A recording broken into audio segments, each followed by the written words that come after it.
we can. If you want to, 5, 4, 3, 2, 1. I'm Alan Dale from Gale Force Winds, and I want to tell you what an absolute pleasure it is to be here at Newfoundland and Labrador, Building Newfoundland and Labrador podcast. I want to tell you, I love talking to people that are involved in this industry, people that are really making a difference to our community. Now, you're an owner of a company. Talk to me a little bit about that, and then we're going to get right into women in construction. But tell me a little bit about what your company's doing these days.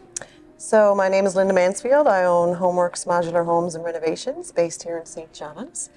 We've been in business for 15 years now, and I got to say, when we started 15 years ago trying to do manufactured homes here, it was a little bit of a breakthrough. We tend to be behind the times in this province with things, and even just dealing with municipalities was a challenge sometimes because they were saying, well, how do I do, a framing inspection if the house comes fully finished? Mm-hmm.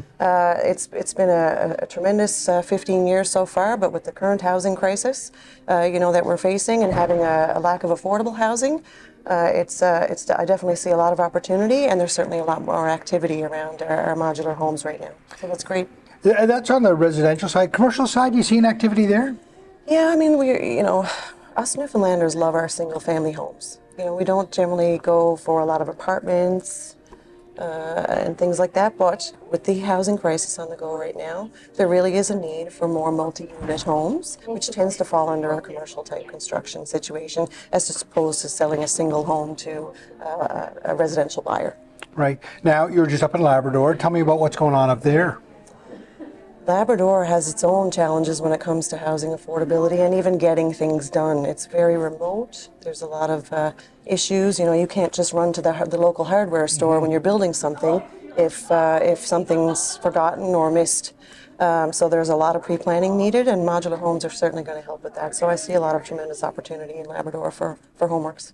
You're a big part of the Newfoundland and Labrador Construction Association broadly. Talk to me about the importance of the association. Well, my father is a founding member of the association, so I've always grown up in a construction environment and saw the importance of having a network for people to band together and discuss issues and deal with advocacy. That's something that the Construction Association has always dealt with. I just finished up on the board there myself last year after 4 years on the board. It's tremendously rewarding, and it's certainly great to see women in construction happening for the third year, growing every year. And the women in construction certainly is growing every year, right? When we look back 3 years and, a real focus on leadership and those things, showing people a pathway that they could see themselves in leadership positions. Then it sort of scaled down to like middle management level. Now we're talking about people who are hands-on tools this year. So it's really evolving and the numbers are growing. How does that make you feel to be a part of that growth in women in construction? The people who are the hands-on people, with the tools, are the ones that experience a lot of the things that women in construction go through the most. So it was necessary to really include them.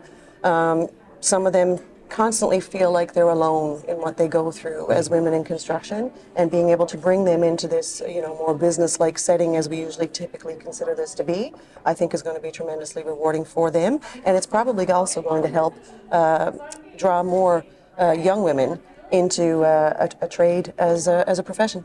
Are you seeing the trajectory going in the right direction with this whole conversation around women in construction? Absolutely. Before I started Homeworx, I was that person on the ground from a safety perspective. I was doing safety inspections on commercial construction sites, and I was often the only woman on that site. I know how it feels. You feel like you have to fit in with the guys. You feel like you have to put on a brave face and let everything brush off of you that might get said to you. You have to prove yourself, and that can often feel like you're alone. And by having events like this and having them grow, it really shows, other women, it's not just me. Yeah. And you have a community where you feel safe talking about, what you're going through, rather than feeling like you have to hide it so that you fit in. Thank you for your leadership. We appreciate your conversation and appreciate your perspective. Thank you. Thank you so much.